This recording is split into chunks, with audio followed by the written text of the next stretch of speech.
कल मेरा बायोलॉजी का पेपर है एंड ऑनेस्टली मुझे चैप्टर 8 क्लास 11th का नहीं आता है अच्छे से। बट आज हम लोग प्रिपेयर करेंगे कि जितना पॉसिबल हो सके हम उतना चैप्टर कवर कर पाएँ।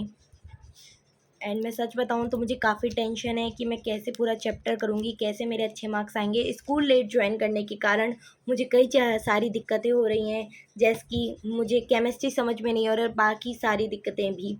एंड मैंने लास्ट वीडियो अपलोड करा था जिसमें मैंने बताया था कि how I prepare for my chemistry and English exam.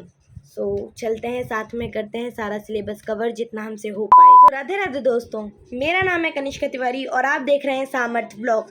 स्वागत है आपका हमारे चैनल पे। सो आज मैं आप लोगों के लिए वीडियो बना रही हूँ कि मैं बायोलॉजी के एग्ज़ाम के लिए कैसे प्रिपेयर करती हूँ। सो आप लोग देखिएगा, मेरे साथ लास्ट तक जुड़े रहिएगा। तो चलिए देखते हैं। ये है मेरी बायोलॉजी की बुक, ये है मेरी रफ़ नोटबुक एंड ये है मेरी बायो की नोटबुक। एंड मैं आपको मेरे नोट्स दिखाती हूँ अभी कि मेरे क्या क्या नोट्स हैं एंड मैंने कितना चैप्टर नोट्स में कवर कर रखा है। एक्चुअली मैंने सारा वर्क डन कर रखा है, बट मैं लिटरली बताऊँ तो मुझे याद बस कुछ नहीं। मैं रोज़ सोचती हूँ कि मैं याद करूँगी।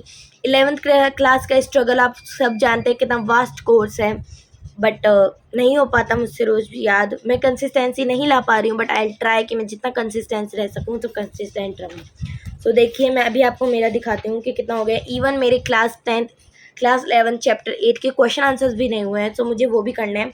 हमारी मैम ने मना कर दिया कि तुम लोग अब बच्चे नहीं रहे हो, बट मेरी मानना ये है कि अगर हम क्वेश्चन आंसर करते तो काफ़ी अच्छा रहता है, because they are also practice question and you will see that there is a chapter 8 cell the unit of life. And आप देख सकते हैं इसमें डायग्राम्स वगैरह हैं, ये सेंट्रोमियर वगैरह, ये देखिए इसका भी आ सकता है, मुझे ऐसा लगता है। काफ़ी सारे डायग्राम है इसके। न्यूक्लियस भी मुझे इम्पॉर्टेंट लगता है। मैम ने प्लांट और एनिमल सेल भी बोला था, बट वो तो मैं पढ़ना ही भूल गई हूँ और वो मुझे थोड़ा मतलब समझ में भी नहीं आता है। मेरा कल होगा बायोलॉजी का पेपर, सो मैं अपना रिएक्शन भी आपको बताऊंगी, मैं अपने एक्सपेक्टेड मार्क्स भी आपको बताऊंगी कि मेरे कितने मार्क्स आते हैं। एंड उसके बाद मेरा फिज़िक्स और हिंदी का पेपर बचेगा, सो उसके लिए भी हम लोग प्रिपेयर के लिए वीडियो बनाएंगे। एंड देन जब भी मेरा रिज़ल्ट आएगा, so I will truly show you what is my result, because मैं अपनी ऑडियंस के साथ एकदम ट्रू रहना चाहती हूँ। सो चलिए अब हम लोग कुछ, मैं आपको एक नोट्स की एक ट्रिक बताती हूँ कि नोट्स हमेशा ट्राई करेंगे जितने छोटे हो सकें उतने बनाएं। मैं छोटे नोट्स हैं, ये नॉर्मल नोट्स हैं जो छोटे हैं। मैं 1 पेज कवर वाले नोट्स भी बनाने का ट्राई कर रही हूँ, मैं सीख रही हूँ वो। सो जब मैं सीख जाऊँगी तो मैं उसके ऊपर वीडियो ज़रूर भी बनाऊँगी। एंड साथ ही मैं आपको डायग्राम्स के लिए तो एक काफ़ी अच्छी चीज़ बता रही हूँ कि डायग्राम्स हमेशा आप पहले तो अच्छे से देखिए, उन्हें ऑब्जर्व कीजिए कि ये कैसे हैं, कैसे हो सकते हैं, एंड देन उसके बाद उसे अपनी रफ़ नोटबुक में बनाएं। सो मैं आपको न्यूक्लियस का डायग्राम मेरी रफ़ नोटबुक में बना के बताती हूँ। सबसे पहले हम ऑब्जर्व करेंगे। सो मैं आपको बताती हूँ कि ऑब्जर्व कैसे करना है। ये एक बहुत अच्छी ट्रिक है, सो सारी ट्रिक्स देखिएगा आप लोग अच्छे से। जो भी मुझे ट्रिक्स अच्छी लगती हैं मैं आपको बता रही हूँ, आपके साथ शेयर कर रही हूँ। बट जो भी ट्रिक्स आपको पता हो और मेरे को हेल्प करें, सो आप लोगों को कमेंट में ज़रूर बतानी है, झिझकिएगा मत कमेंट करने में। तो यहाँ देखिए, ये देखिए, ये है न्यूक्लियस का डायग्राम। सो न्यूक्लियस में क्रोमेटिन है, डेट लाइक दो ये एस टाइप के स्ट्रक्चर्स हैं, स्पिंडल फाइबर्स हैं, ये हैं chromatin. outer nuclear membrane, inner nuclear membrane, nuclear pore. The space between two nuclear membrane is known as nuclear pore, जिसमें से मटेरियल एक्सचेंज होता है। Nucleoplasm, perinuclear space which is 10 to 15 nm। And ये है। सो मैं अभी आपको इसका रफली डायग्राम बना के बताती हूँ कि आप लोग कैसे बनाए इसको रफ में, एंड देन आपकी प्रैक्टिस कंप्लीट हो जाएगी। तो बता सकती हूँ डायग्राम कैसे बनेगा। ये देखिए, पहले ऐसी सर्कल टाइप्स के स्ट्रक्चर्स बनेंगे जो ऐसे होंगे, जो इस सर्कल शेप में होंगे। हमें ये ज़रूरी नहीं है कि हमें पूरा का पूरा डायग्राम एकदम सेम टू सेम बनाना है या फिर एकदम परफेक्टली बनाना है। बस मैं आपको बता रही हूँ कि आप नेमिंग करना सीख जाएँ, इतना आपको बना लेना है। और मैं वीडियो के साथ साथ बना रही हूँ तो मैं सही से नहीं बना पा रही हूँ, बट आप लोगों को सही से बनाना है, बिकॉज मेरे पास अभी सेटअप नहीं है। बट मैं ओनली आप लोगों की हेल्प के लिए बना रही हूँ। एंड यहाँ पे आपको एस टाइप के बनाने हैं। ये देखिए, ये एक क्रोमेटिन है, ये देखिए। सो ये भी इसी टाइप के स्ट्रक्चर है। देन आपको डॉट बनाना है जो कि हमारे होंगे न्यूक्लियोलस। ये देखिए, यहाँ पे एक बड़ा न्यूक्लियोलस बना देंगे हम, जिसको हम लोग बाद में बताएंगे, यहाँ पे नेम उसका लेबल करेंगे। यहाँ पे है nuclear pore, the space between two membrane is known as nuclear pore. ये है हमारा आउटर मेम्ब्रेन, ये है हमारा इनर मेम्ब्रेन। एंड न्यूक्लियोलस हो गया हमारा, इसके अंदर के फ्लूइड जैसे ये है उसे बोलते हैं न्यूक्लियोप्लाज्म। ये सब कुछ हमें यहाँ पे बताना है, एकदम अच्छे से लिखना है। तो चलिए अब मैं लेबलिंग करती हूँ इसकी और फिर मैं आपको दिखाती हूँ। सो ये मैंने इसकी पूरी लेबलिंग कर दी है। और आप ध्यान रखें, ये ट्राई करें कि आप एक ही साइड ही सारी की सारी नेमिंग कर लें। एंड एक लास्ट वेरी इंपॉर्टेंट नेमिंग मैं भूल चुकी हूँ, जो कि है क्रोमेटिन की, जो कि इसका सबसे इंपॉर्टेंट पार्ट है, बिकॉज ये एकदम डिफरेंट है, सो ये आपको याद रह पाएगा। एंड ये भी ध्यान रखिए, इसके फंक्शन ध्यान रखिए, चाहे तो आप इस पे जो आप डायग्राम बनाते हो उस पर लिख लीजिए। एंड लास्ट में डायग्राम के नीचे ये मत भूलिएगा कि हमें लिखना है कि न्यूक्लियस का डायग्राम है। ये टिप्स हैं, शॉर्ट ट्रिक्स हैं, अगर आप ये फॉलो करते हैं तो आपके लिए बहुत ही हेल्पफुल रहेंगी। बातें हैं जो कि आपको ध्यान रखनी है, जैसे कि cell is the structural and basic unit of life, ये बात पहले आपको ध्यान रखनी है। दूसरी आपको ध्यान रखनी है दैट रॉबर्ट ब्राउन ने न्यूक्लियस डिस्कवर करा था, ये एक इम्पॉर्टेंट क्वेश्चन है। साथ ही साथ स्क्लेडन और सिवान एक जर्मन थे, जो स्क्लाइडन थे वो जर्मन बॉटनिस्ट थे, एंड जो स्क्वान थे वो जर्मन जूलॉजिस्ट थे, बात को ध्यान रखिएगा। एंड साथ ही आपको रुडोल्फ विर्चोव के द्वारा लैटिन फ्रेज में दी गई ये बात कि ओमनिस सेलुला ई सेलुला every cell is formed from pre existing cells, की बात आपको हमेशा ध्यान रखनी है। साथ ही प्रोकार्योटिक और यूकार्योटिक में डिफरेंस जरूर याद कीजिएगा, बिकॉज इंपॉर्टेंट एग्जाम में काफ़ी बार पूछा जाता है। प्लांट सेल और एनिमल सेल में भी डिफरेंस आपको पता होना चाहिए, एटलीस्ट 4 डिफरेंस तो आपको पता होने ही चाहिए। साथ में कुछ और इम्पॉर्टेंट क्वेश्चंस हैं, जैसे कि डायग्राम्स मैं आपको कुछ बताती हूँ जो मुझे इम्पॉर्टेंट लगते हैं, शायद आपके भी आ सकते हैं, जो कि है सेंट्रोमियर सबका, यानी कि जो भी हमारे क्रोमोसोम है उनका आ सकता है। एंड 5 सैटेलाइट क्रोमोसोम आपको याद रखने हैं, जो कि है 13th, 14th, 15th, 21st and 22nd, ये सब बातें आपको ध्यान रखनी है। साथ ही आप ये सेल मेम्ब्रेन का ये डायग्राम भी याद रखें। पैसिव और एक्टिव ट्रांसपोर्ट में आपको अंतर पता होना चाहिए, डिफ्यूजन एंड ऑस्मोसिस में तो ज़रूर ही याद रखें, और अगर नहीं है याद तो मैं आपको बता देती हूँ, आपको ज़रूर याद रहेंगे। दोनों में हाई टू लो कंसंट्रेशन में जाता है, बट डिफ्यूजन में तो गैसेस मॉलिक्यूल्स होते हैं, एंड जो ऑस्मोसिस उसमें वाटर मॉलिक्यूल्स होते हैं।